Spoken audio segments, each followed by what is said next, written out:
Generating reports in Jira helps analyze project performance, track progress, and manage issues efficiently. Here's a step-by-step guide to generating reports. Log into Jira. Ensure you have the necessary permissions to generate reports in your projects. Navigate to your project.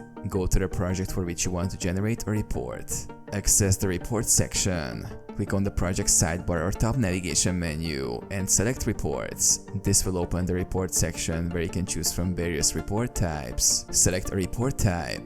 Jira offers various report types depending on your project configuration and installed apps. Common reports include Sprint Report, Burnout Chart, Velocity Chart, Issue Statistics, Pie Chart Report.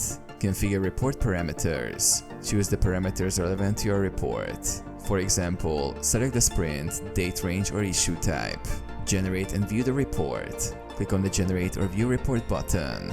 The report will be displayed, showing the data based on your selected parameters. Export or share. To share or save the report, use the export options or share the report link directly with stakeholders.